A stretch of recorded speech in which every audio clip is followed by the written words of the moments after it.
Hi, this is Christmas Gift Ideas here with my first video, which is a test of my camera and my tripod to see if it's suitable for YouTube. Now, I got a tripod recently, and as I said, this is a test video for it. I've done some, kind of gravity tests, I guess, and it gets knocked over quite easily, but that's not so bad. So, for the test video, I'm going to be doing a review of the Doctor Who Figurine Collection by Eagle Moth to celebrate the 50th anniversary of Doctor Who. And the anniversary episode is happening on Saturday the 23rd, so that's 2 days from now because I'm filming this on Thursday, and I'm going to watch it with my friends at the cinema. So, total nerd out on Saturday. Everybody get ready. Right, this is a series guide. It basically tells you all about the collection. And on the first 2 pages it gives you details about the first 10 figures in the collection. As you can see there's issue 1, which is the 11th Doctor. There's issue 2, which is Davros. Issue 3, which is the Cyber Controller. Issue 4, which is the Weeping Angel. Issue 5, Silurian. Issue 6, which is the Dalek from the last Dalek. Issue 7 is Sontaran. Issue 8 is the 10th Doctor, but that isn't on there because I don't think they'd finished moulding the figure and stuff by the time that they'd release this. Issue 9 is an Ice Warrior, which I'm looking forward to, and issue 10 is the Silent. Now, when you go on to the next page, there's a guide for all the Doctors, from David Tennant to Matt Smith. You can't really see it very well there, because my camera's not very wide. But there is a fold-out section, where you can see all of the Doctors. It also gives you a little bit on the enemies that they face. And the next page tells you all about the way that the figurine is sculpted. And basically, it says the word detail 30 times. The next page tells you about your magazine, which I'll be talking about shortly. And the back page it tells you about all the amazing gifts that you get when you subscribe, which I have done. I'm also a premium subscriber, so I will be receiving these 7 rare Daleks, which will hopefully be worth a lot in a while. Now, on to the first issue. Now, the first issue, as I said, is featuring Matt Smith. I'll just give you an overview of the contents in the first couple of pages. Now, what you get inside this issue is it'll tell you basically all about your figurine on the first few pages. The next one is the moment which the figurine is showing. In this case, it's the Pandorica opens, and it's when he's giving the speech to all of the aliens in the Alliance about how he's amazing and how they should reconsider what they're doing, which obviously they do for a while and then come back. The next part is 50 Years of Doctor Who. This is basically everything that was going on in Doctor Who at the time, and the first issue is 1963.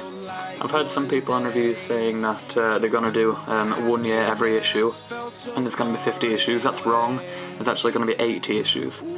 So I've heard that they're doing part 1 and part 2 and stuff, which they have been doing because I've got issues 1 to 5 right now.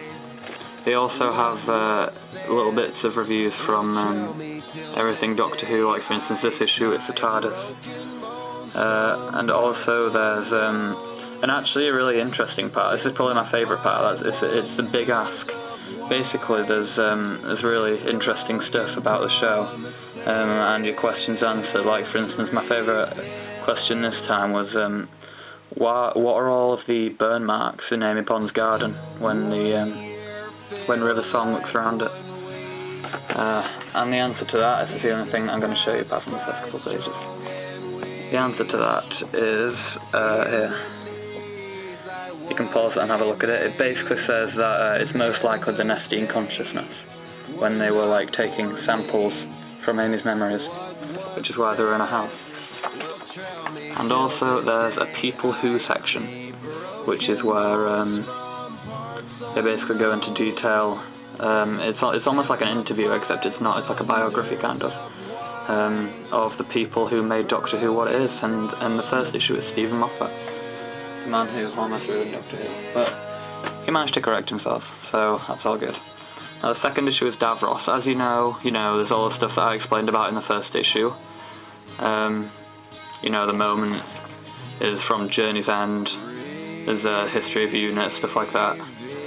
Issue 3 is the Cyber Controller. Issue 4 is a Weeping Angel. And issue 5 is the Silurian. I'm waiting for issues 6 and 7 in the post, which should come in the next few days, so I'll do a review of that, and also the binder that I'm getting. Now the figures are very detailed, they're very impressive. I have issues 1 to 5 here. And I'll be getting, as I said, 6 and 7 in the post. Now, I'll do separate reviews of these in other videos, but I'm just going to talk about them generally right now. I'll get a couple of them out. I'll get the Doctor and Davros out.